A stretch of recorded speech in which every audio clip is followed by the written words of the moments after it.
Listen. There are so many humans that look like troll characters. Who would have thought Universal and the Trolls franchise would be the first big movie to pivot from theaters to VOD during this lockdown? And theaters are mad talking about how they're not going to forget this, as if there weren't bigger things to worry about in 2020.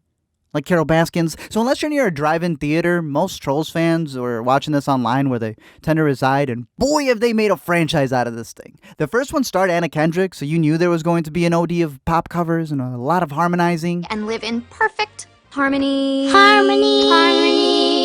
But then JT got involved, and while his wife would disagree with his methods, he injected so much music that they otherwise wouldn't have the rights to. His song for the movie got nominated for an Academy Award. The movie has then spawned a 52-episode Netflix series that had, get this, 8 seasons in 2 years. There were pop-up pop shops, specials, a Universal Studios attraction that includes a troll farting, glitter, and now they have another sequel before getting another series on Peacock, before probably finding a way to make it into the Library of Congress.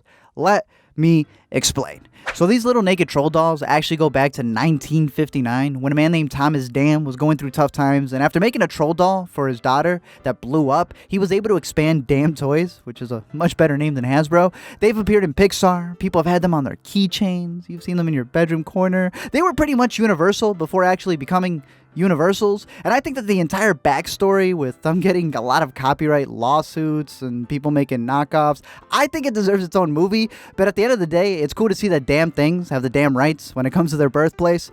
Everywhere else, Universal said it's time to make the dream work.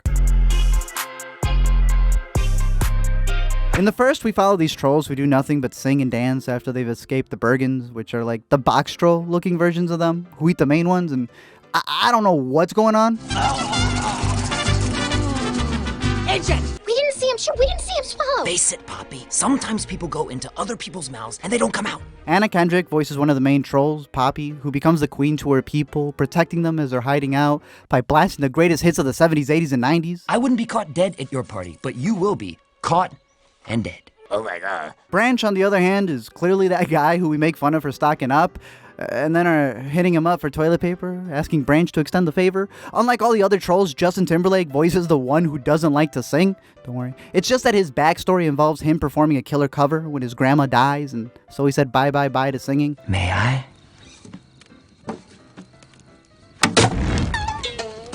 Now, while the movie does follow the journey of trolls trying to save their village, it's also the adventures of how many pop songs they could fit in, and they do a good job. I'm not saying that the breakout numbers don't get annoying after a while, but they do vary them well. Justin Timberlake can get whoever he wants since he's the executive music producer, and Justin Timberlake, like, people introduce a month with this man's face, but they also manage to have a decent story in there. You know, they hit all 6 pillars of character and make them count. I really do like the creativity in the animation, especially the stop motion paper cutouts, and, you know, they're out there doing the Tootsie Slide and other stuff. It's funny, it's not up there with the greats, but it's decent.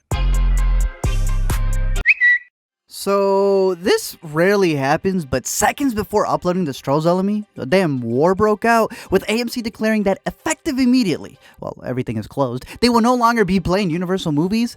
Now, if you've listened to any LMEs or Intercut, or if you've seen me on the street yelling about this, you know that I won't stop talking about streaming and theaters, and we told y'all this stuff would happen. Obviously, there's the business side of it, and then there's the viewership side of it. From our viewer perspective, this is the pettiest thing that AMC could have done. They sound saltier than an ex who got dumped before the quarantine. Like, what are you going to tell your customers when they can't use their A-list for any of these upcoming movies? That said, while Universal is pleasing viewers at home during this time, business-wise, they are big dicks. They're taking advantage of VOD by not allowing you to buy it, so you have to rent it and rent it and rent it. They did tell theaters to practically go screw themselves during this period.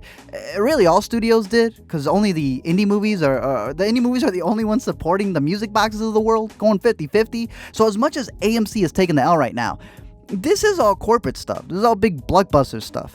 Y'all know China owns AMC, right? And in the UK, they've got Odeon. So Universal isn't going to get a Universal release without them. Because you can't be the #1 movie in America if you're not playing in the #1 biggest theater in America. It's also not smart on AMC's side, which they're already in a lot of trouble, threatening less money when you already got less money isn't so hot. I don't know how you're going to convince people to go out after complaining about dwindling sales by telling the people who just learned that they can watch movies from the comfort of their own home, including these that they can only watch from the comfort of their own home. I love movie theaters more than 99% of you watching. I can guarantee you that. You guys know I have spent a lot in multiple multiplexes and fests. I am rooting for them. So seeing AMC pull out the biggest headbutt, and yet, their last resort is one of the craziest things that I've experienced in all of my years covering movies. Whether it lasts, whether it doesn't, it is definitely going to cause a lot of changes, and either or is still a big history to this movie and deserves to be in the LME for it. We'll see how it goes. We'll be covering it. We have been covering it, but it's crazy to think that makes Trolls cinematic history. So without further ado, back to the biggest movie of 2020. Now, after my first watch and first easy payment of $19.99, I'm pretty sure they were dedicated on releasing this thing on 4/20/20. In this one, there's a whole new world of trolls that Poppy didn't know about because her father felt the queen shouldn't know. They even give you this flashback showing you there's an entire other 5. There's techno, country, rock, classical, funk, all to go with pop, all of which make up the Troll Kingdom, or the next little Nas project, and this opens up a whole new world. You're assuming the worst about someone you haven't even met. That said, Barb, the queen of rock, is out there collecting strings like a Guitar Hero champions, and she feels that some genres are going, way underappreciated. I kind of feel her on that, She's taking over all of the hottest genres in order for them to do their bidding. The K-pop trolls go harder than Twitter fan cams. The reggaeton trolls are claiming everyone as their gente, and the yodelers are yodeling. And while Barb's supposed to be the bad one, I'm not gonna lie, Poppy gets annoying in this one. Oh, they must not know that music's supposed to make you happy. That's awful. They're stealing toilet paper and tossing it in our faces during this time. I'd Seinfeld them too. Other than being your friend. Bogus. Sam Rockwell voices Hickory the troll who helps them escape, but everyone knows that when Sam's doing a country accent, he shouldn't be trusted. He might get him an Oscar, but do not trust him. Poppy, you don't even know who this is. I'm Queen Poppy. What's your name? Name's Hickory. Branch, this is Hickory. Hickory, this is Branch. On top of that, they get seduced by Jamie Dornan voicing Chaz, the jazz troll who... This man is... Jamie, this is a kid's movie. They leave him to drown yelling about jazz like Chazelle. Jazz will never die! Now, while I don't think it's as funny as the first one, I think what the second one does best is expanding the lore and its message. It's going to help them franchise it more, obviously, but they let people do things like Ludwig come in and just screw around. The main character in the movie, she's a rock troll, Queen Barb, and she's playing guitar, and I'm playing all of her solos. I'm watching the screen, and I'm seeing her shredding. I'm like, oh my god, okay, I can finally use all these hours I spent in the basement on practicing my guitar. In my opinion, the best character this time around was Cooper, though. He realizes that he isn't a pop troll, but a funk troll, which means more Funko Pop trolls. And I loved it because I love funk music. I love George Clinton. I love Mary J. Blige. So to be their child was a dream come true for me. They even cast Anderson Paak to break down appropriation that was done by the pop troll ancestors. And that's kind of become a thing that we've seen in a lot of movies. We saw that in Ragnarok. We've seen it in the new Frozen movie where the new generation realizes that it's not just the old generation that did something bad. It's their own forefathers that did it. So obviously JT comes in and pays his respects. The cool twist here is that it's dealing with music and where it originates from and who steals from who, as Poppy realizes that, oh no, Pop steals from others. But it's a cool look at mashing up genres and how the basic ones that they started off with end up blending and becoming other things. Denying our differences is denying the truth of who we are.